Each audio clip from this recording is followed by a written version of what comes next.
Andy, how's it going? Pretty good. Well, it's Good. really nice to meet up with you. Yeah, Appreciate you being with me. I know I missed you yesterday, that's okay. so but good seeing you. So Yeah, absolutely.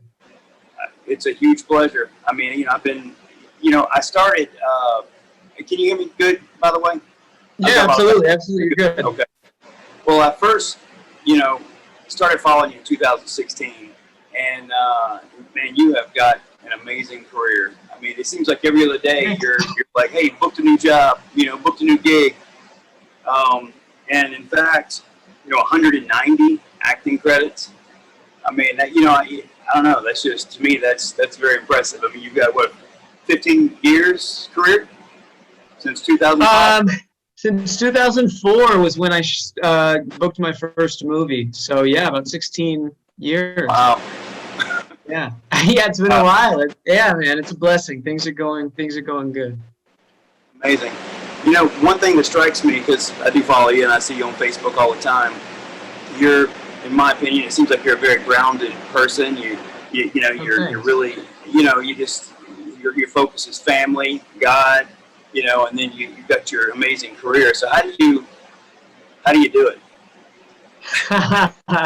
Well, I start every single morning the same way. I come and I sit right here with my Bible and a cup of coffee. I pray, I read the Bible, I get grounded is a good word, I suppose, and that kind of starts me out, and then I just go after it all day long. About the goals and about coming up, climbing the ladder, and just trying to be what's exemplified in the Bible. Yeah, amazing. Like when you look back at your career, some of the things that just stand out that you're like, oh my God, I can't believe I did that, Yeah. or an amazing experience.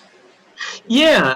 Well, man, there's so many, but okay, a couple come to mind immediately. I was on a Korean TV series, which is very cool and unique, and it was a beautiful, romantic, really fun series. My role was crazy, but the series itself was amazing, so I love to be a part of that.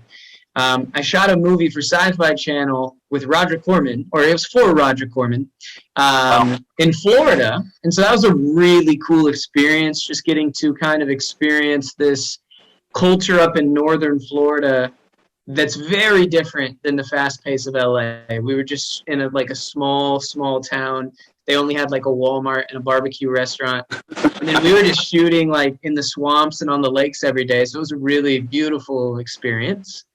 Wow. Um, and then, of course, Battlefield Earth. Of course, that was it was such a dope character. I really love Johnny Goodboy Tyler. The Yeah. whole world around Battlefield Earth is really cool. So I'm glad that I've got to be part of it, and hope that more things will continue with that. For me. Yeah. Were you a big fan of Battlefield Earth before? Did you read the book, or was when you got the role, you were like, hey, you know what? I'm going to dive into this. Yeah, well, okay, so I'd seen the movie when I was a kid, and I was a big fan of John Travolta, and I was a big fan of Yep. the movie. Even though the movie's kind of been dogged on over the years, I really like the movie. I actually watched the movie while I was in Florida, again, shooting that movie I was just talking about. But I read the book after I think probably the initial Battlefield Earth thing that I did. After that, I then went and read the book. Yeah. And obviously you're a fan of the book. It's such a cool Oh yeah. story. It's such a cool world. I think it would be I would love to do, so I'm typically more of a movie guy, but I think that Battlefield Earth would make an amazing series.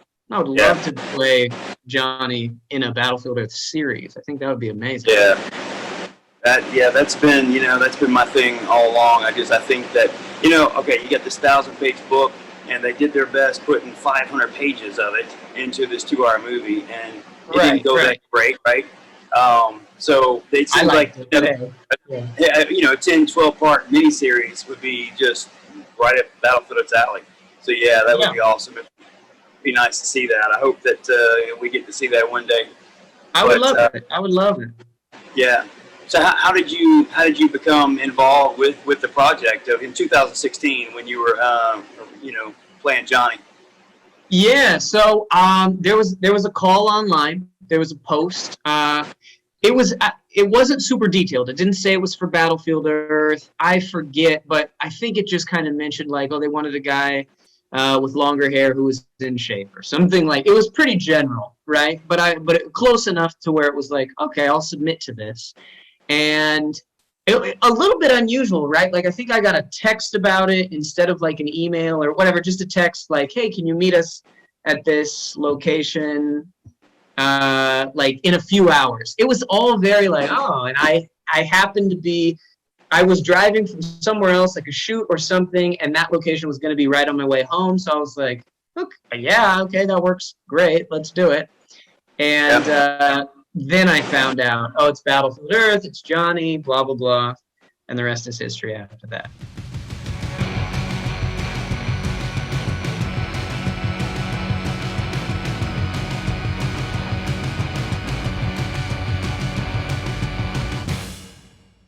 Yeah.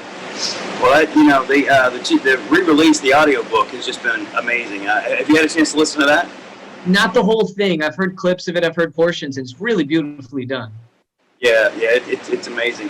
But 2016, and then of course, you did the photo shoot, which I guess that happened a year or so later, maybe, or was that closer? Yeah, no, something like that, like a year or so later, because the initial event that you're speaking of, I believe, was the like the live event we did downtown Hollywood, and it was on the news. Yeah. That was the first thing, right?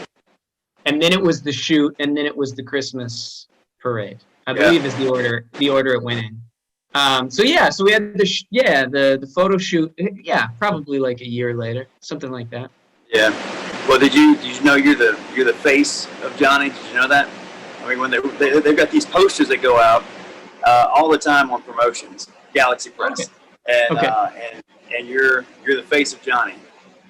That's awesome. So all I saw was there's the building, the Galaxy Press building downtown Hollywood, and I saw that like huge poster, which I didn't know was going to be there, and so when it got put out, I was like, oh, that's pretty amazing. And so I've seen like the photos and stuff, but I haven't seen it in a way where like you got a card or something. Like you actually I haven't seen like a tangible copy of anything. Yeah. I've seen the digital photos and whatnot. And I would love to do more, because I also think I'm in better Johnny shape now than I was then. I was like on my way, and now I would love to go back and do some more do some more of that and do it better. But in my job on all things Battlefield Earth is I try to tap into the fan base, and try to get things like the fan base together, and maybe one day at a convention, and really promoting things like the miniseries that we hope will happen one day, and they re-released the Blu-ray to Battlefield Earth with all the behind the scenes a couple weeks ago. Oh, cool! So, I didn't know. That's awesome. Yeah, that's out there. So it's we're trying to in so many ways Battlefield's got a bad rap. I mean, when you really read the book, it's an amazing story. So and another thing, one of my goals also is tapping into the folks that did the actual movie, the behind the scene guys, and really tap into what they did, because it's when you look at the movie, it's visually beautiful. I think so. That's why I love it. Yeah. Yeah, and they got so many things right, and then of course the things they got wrong, and people went after it. But I mean, unfortunately, I personally, love watching the movie because it got a lot right, and like what you just said, John Travolta, he's just a great guy. I just love watching his movies. So I try to support him, and of course, and actually, I'm a fan. I run websites and things like that, and I work. I don't work for, but I work, in conjunction with Galaxy Press to be able to do these things and be able to tap into the fan base, because, when you look at Star Trek, all these different, science fiction things, even Firefly, 14 episodes, and yet it's a cult classic, and that's my goal, is to tap into the fans. Your career changed a lot as far as like the COVID thing. Are you still getting to work a lot? Because it seems like you're still working a lot based on, your posts and different things. Yeah, I am. I have been one of the fortunate ones who I have had no quarantine. really. And so, yes, I've been shooting this whole time. I've shot a few movies, one of which I'm the lead in. It's a drama. I play a journalist, so my hair's all like pulled back. I'm very different than Johnny. But so I've done a few of those, and next week I start shooting a horror feature. And this week I'll be shooting an episode of a TV show for Sci-Fi Channel, another romance thing. So there's a ton going on. I've been crazy busy. I've shot out of town. I've gone to Kansas and Denver and Arizona and Vegas during quarantine to shoot. And even when we first got in lockdown, I was out shooting in Pioneer Town, California. It's kind of out near Joshua Tree. And so when the whole lockdown went into effect, I was out there shooting. So we had to first wrap up our shoot. And I was like thinking, like, how crazy is this lockdown? Are they going to like let me back into town? And how is this working? But yeah, so I've been very, very blessed and very fortunate in a time that's like seems super hard for some people. Yeah, I've been very fortunate. That's good. Well, yeah, because it has really impacted the business. From what I can see, the industry anyway. I wanted to ask you about your book, My Good Thing. I have it right here. All right. I've been seeing a lot, and I'm going to have to, forgive me, until I started really looking into things, I didn't realize you wrote that book. Correct? Yeah. I'm not just on the cover of it. I actually am the author. There's my name. Yeah. That's cool. So you're an actor. You've got writing credits. You've got credits in the music department, and you got 15 credits for stunts. What is that like? Do they let you do your own stunts? So I have some stunt certifications. I got stunt certifications when I was in college. I learned how to do this stuff, then I tested in front of the board of national stunt directors. Something, I forget what the exact title is. But so I tested, I passed, I got the certifications. And yes, now I'm able to do certain stunts on sets and whatnot. It helps me book a lot of roles too if they don't have to hire somebody else to do my stunts. And I can just do them, then it's great. Yeah. Like, he already has sword training, he has long hair, and he knows how to hold a sword. Okay. So it's like, okay, cool. Wow. That's really cool. Like I say, I'm just very impressed, and I'm a fan. I started out, in 2016, seeing this guy coming along playing Johnny, and then I realized that you were a talented individual. So I've been really following you since then. And you mentioned one of your best memories. What is one of your worst memories for a shooting location or something of a project you're thinking, I did? Oh my God. Well, I'm not going to throw anybody under the bus, but I will. What I'll say is there was a project that I did recently. One of my quarantine projects. It's just a normal project. It has nothing to do with quarantine, but I did it during this time. And it was funny because myself and some of the other people on the set were like, well, I don't want to throw anybody under the bus. Never mind. I'm not going to say that. I'm just going to say there was one that I did during this period of quarantine. Thankfully, it was just a one day thing for me. But it was probably one of my least favorite. There's one other that comes to mind. There's like two things. Everything else is really beautiful. Just like two things I've ever done that I'm like, these things were not, whatever. But yeah, it wasn't because of any like horror story with like weather or like, being too cold or being too hot. I mean, that just comes with the territory sometimes. But the reason I say these two projects that I think of were not great is because of the lack of attention to detail from the people making it. And so it was like, I've come prepared. Like, why is everybody else not prepared? Like, we could make this great, but it seems like you don't really know what's going on. So that's why I love it when people show up and they're prepared and creative, have ideas. I'm going to show up like that as an actor. And so I typically always, the crew does too. And so and that's what makes the set so beautiful. But occasionally that's not the case. So. Yeah. Yeah, I understand. They probably show up and look at it just as a job versus, Maybe. a creative project. Because if you're lucky enough to be in the movie industry, right? Yeah. Not many people get to do that. So if you're going to be there, make it count, right? Yeah, make it count. Yeah. And I'm at a point too where I am, because I'm trying so hard to climb the ladder, I'm not just showing up for a paycheck anymore, or like that's not my main intention for accepting a project. My main intention is like I want this to help me climb the next rung on the ladder. Like I got places to go. Let's make this great. So Right. that's Yeah.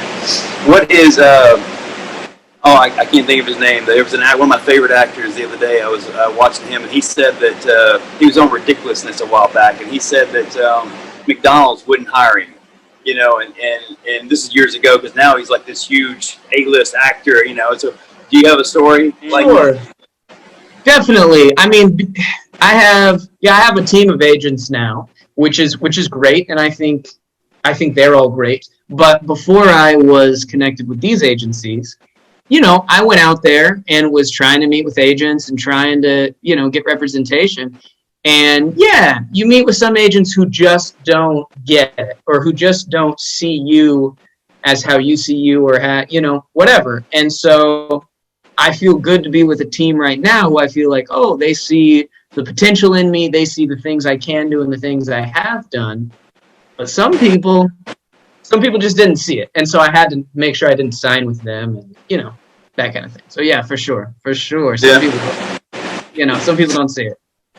Yeah. What advice would you give to, someone trying to discover themselves in the business? So I have a lot of things to say on that. One thing is be unashamedly, uniquely you. That's what everybody wants, is they want to see somebody play the role uniquely. And the only way to do that is really to bring that unique part of yourself to the character. I can play a character that's totally not me at all, a murderer, somebody who's just a terrible person.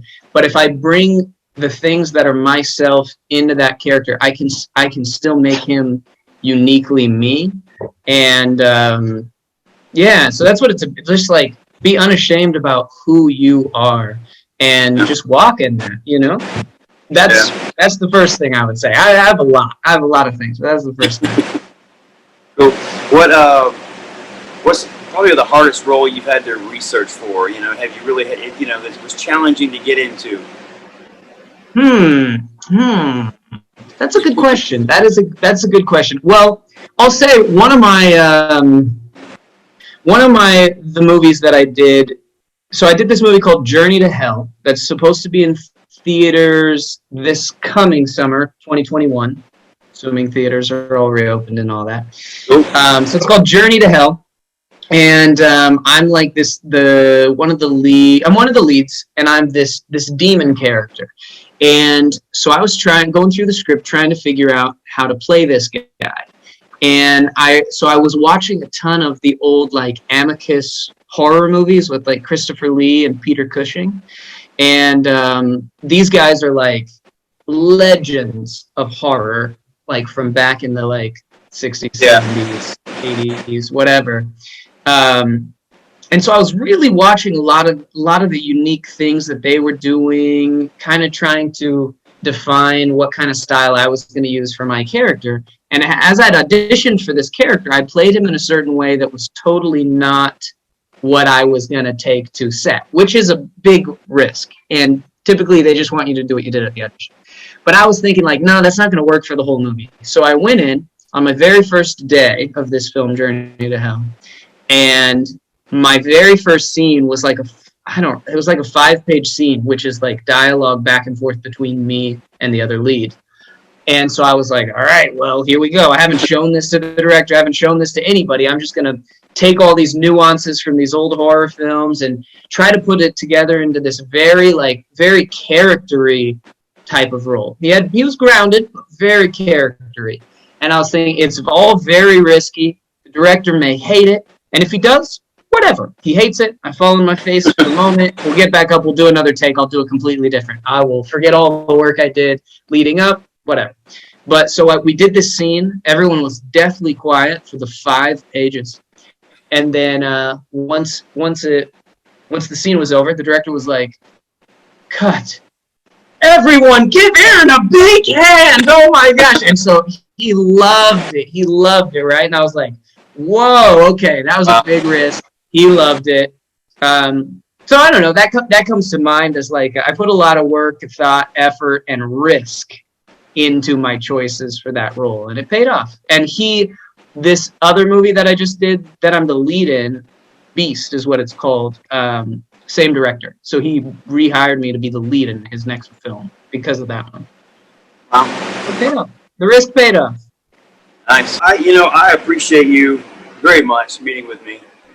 It's an absolute pleasure to get to talk to you. And and I'm rooting for you. You're number one on my list to play Johnny. Hopefully there's more. And because I mean, there's just so much. There's just so much to that story. And and you really, like I say, you stuck with me. I've been watching Barry Pepper for 20 years playing the character. Yeah. But I mean, and he's great. You did a small. Yeah, I love Barry Pepper. You did this thing in 2016, and I mean, you just sometimes you nailed it. You're Johnny. You know what I mean? So, and that's my opinion. But good by me. Good by me. But I greatly appreciate you, and I really wish you the best career. I mean, you're having the best career, but I know you're gonna go even further. So I'll definitely enjoy getting to watch you, and I'm definitely gonna do everything I can to get your name out there in the world. Not that it isn't already; it's out there. Thank you. But I appreciate that, man. Again, I'm very humbled to get to speak to you, and like I said, I wish you all the luck in the world. And do you have anything you want to add? No, I mean, that's great.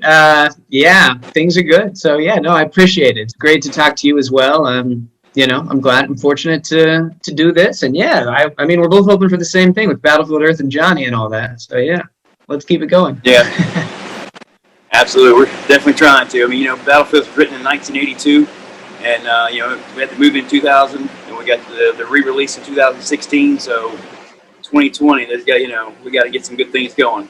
So that's right. That's right. But again, I appreciate it, and you have a fantastic night, and thank you again for your time. You too. Absolutely. Have a great night. It was great to speak with you. Thank you. I appreciate it. Good night. All right, guys. Go to Amazon.com, pick up My Good Thing, and support Mr. Groben. And while you're there, take a look at Battlefield Earth, the saga of the year 3000. And also, don't forget the new release, Blu-ray, Battlefield Earth, with all the bells and whistles. And again, thank you for watching all things Battlefield Earth.